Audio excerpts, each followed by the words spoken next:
Hey, internet land, Kurt here, Ironmonger Racing. Say, just wanted to talk about something real quick.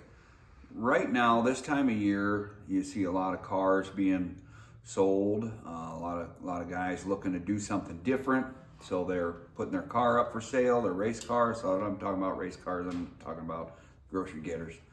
Uh, and a lot of guys are buying race cars and trading race cars and doing stuff like that. And I just wanted to just make you stop and think just a minute before you buy a used car. It's a minefield. There's a lot of stuff that can be wrong with a race car that you won't see unless you know exactly what you're looking for, what's right, what's wrong. This is actually a second take on this because I missed this on the first one.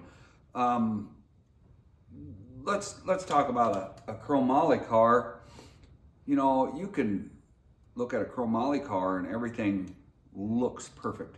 This guy has built this car and he's put a lot of time into it, and he's, you know, selling it as a roller, and he's got a decent number on it, and everything looks great. You know, chassis painted up nice and everything. The shit part about a car like that is you really don't know. You don't know those welds at all. Chromoly, when you buy a chromoly car, they're pretty. The chromoly's heat sensitive. You can overheat that tubing pretty easily, and you'll never know it. Now that chassis is painted, you're never gonna know how them welds went in. You know. Did they control the heat? Did they bake it? Is it, you know, that tube gonna crack? You just don't know. Mild steel cars, there's a little bit more wiggle room in there, but at the same time, on a mild steel car, if they don't have, you know, the tubes in the right place, the suspension laid out properly, and that applies to both types of cars. The tubes are right size, the right wall thickness. You know, is the car certed already?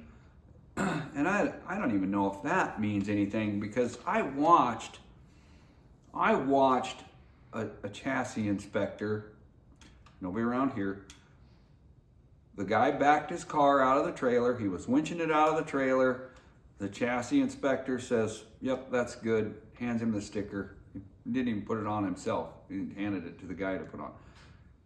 Didn't look at one piece of tubing in the car. So there you go, same thing. I just watch out when you're buying a used car. Watch out. Do your homework. Know what you're looking for. Know what you're gonna need for where your race program is going. There's you know, what you got today. We all trying to go faster all the time. So it might not apply, you know, a couple years down the road. So that's something to think about too. Just watch out.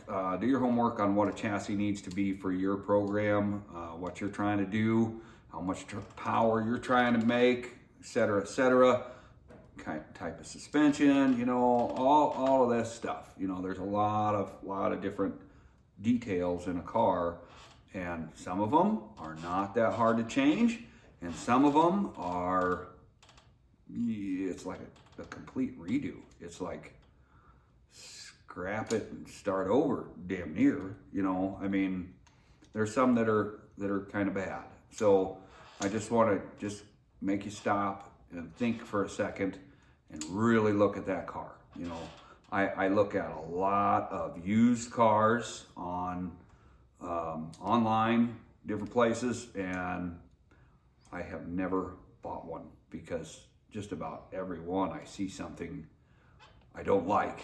The ones that I see that I really like and go, wow, that's really nice. I can't afford them anyway. But so watch out. Take your time. Do your homework. Go over that car with a fine-tooth comb. Ask a lot of questions. Ask if there's any questions in the build process so you can see, you know, how things were done. Just really, really, really do your homework, because I get a lot of cars. I work on a lot of cars, and I can't say I've seen one yet come through the door that like is perfect. That just don't happen. That's there's always something, and maybe that's just the way it is. But some of them were, you know, they really looked good on the face value, but once you dug into them, they had some issues. So, you know, just watch yourself, be careful, and stay safe. Christmas around the corner. Merry Christmas, everybody. That's it. See you later.